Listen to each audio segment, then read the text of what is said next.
know it's a little after Christmas, but I've been a little bit wrapped up with the holiday season.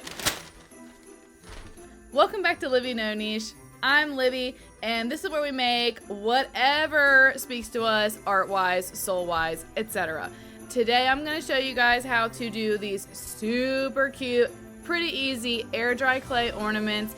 These are great for all year round too, not just for Christmas. You can make them as long as you have a cookie cutter or you just want to make a design and you want to cut it out. So these are great. I can show you the whole process. I just think Christmas cheer all year is the way to go because like look how cute these are. I'm not done. We're not done with Christmas.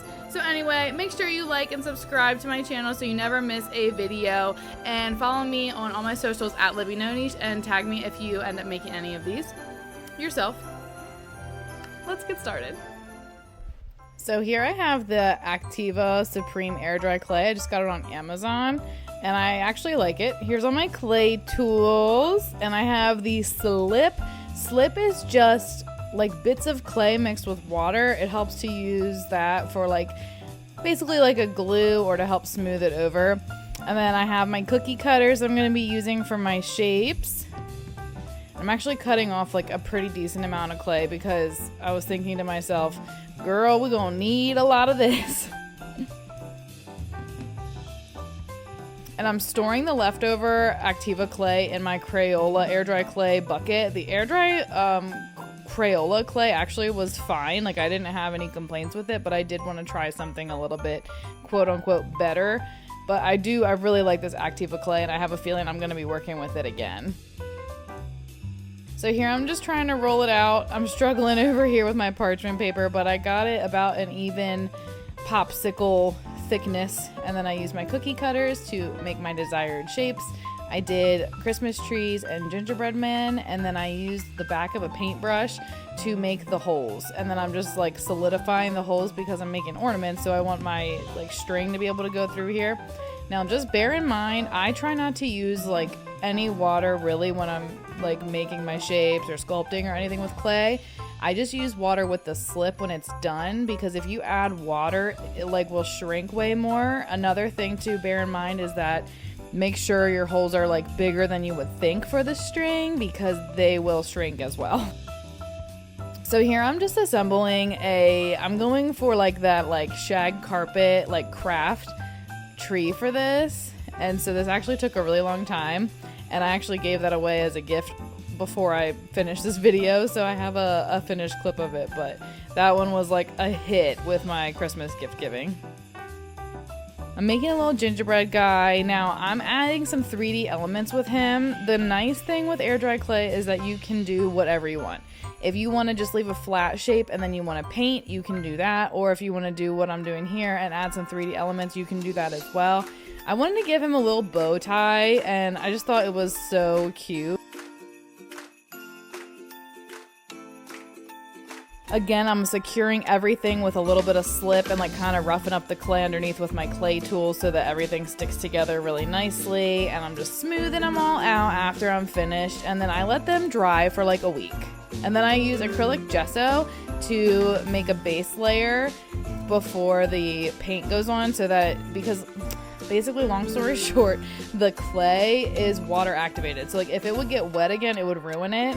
And so you want to use that gesso to kind of create a barrier between the clay and the paint. And I like it because it gives you a really nice white base, just like a canvas. And then you'll see here, I just, with the textured tree, I'm just like stabbing it. Okay, we're trying to get that gesso in every little nook and cranny and just, you know, make it look smooth. I usually do like 2 coats of the gesso, and then like the paint just goes on so nice. So I'm painting the gingerbread men, gingerbread, you know, color. I ended up using I believe my burnt umber like fancy paint later on, but I started off with just my craft paint. And then here I'm making one of the Christmas trees green, and the rug one, I went executive decision, I made that fun and pink. Like how could you not make it fun and pink, you know? I'm just going over a couple coats of the paint, just really trying to give it a saturated color. That's just like the vibe I'm going for. But like you could paint these whatever color you want, like literally. That's like the cool thing about air dry clay.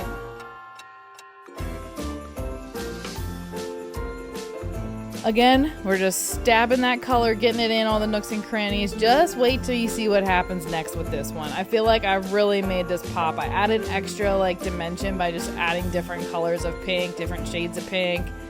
Very fun.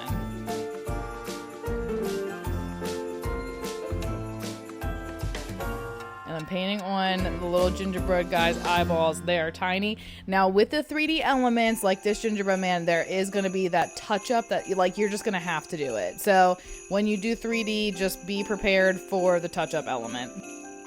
It's like impossible to just keep the little black one, his little eyeballs. It's going to get on the base, but that's okay. Now for the bow tie and for the buttons, I actually started them off with a base coat of white because right now they're brown and I really want whatever color I end up going in with to pop. So I'm giving it that white base.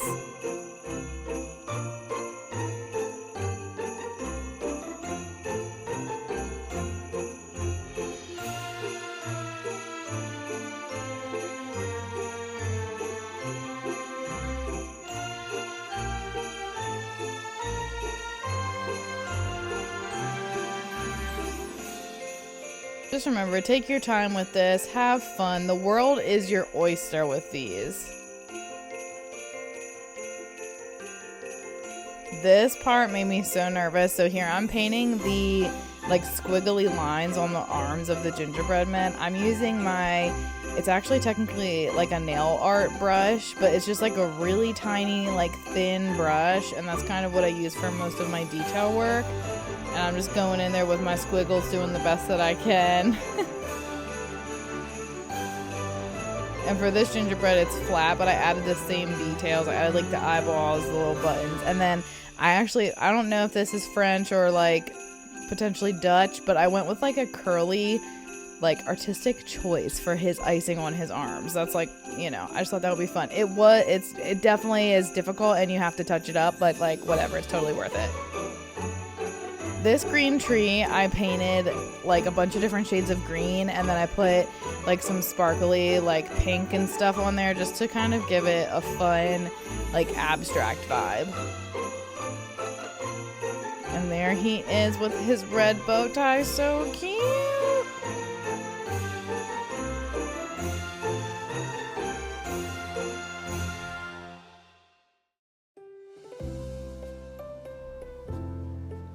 So I'm adding red and green buttons to match the bow tie. I have to tell you guys right now, they don't just stay red and green. I add sparkles. I add glitter. I can't help myself. It's a Christmas craft.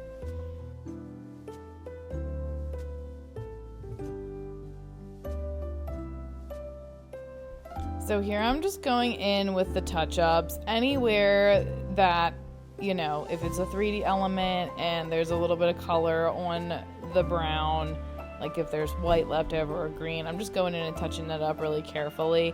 The best advice that I can give, with my squiggles too, but the best advice that I can give when you're doing like 3D elements is paint your like largest base color first and remember exactly what you used. And if you mix up a color, like save it, because you want to touch up with that exact same color.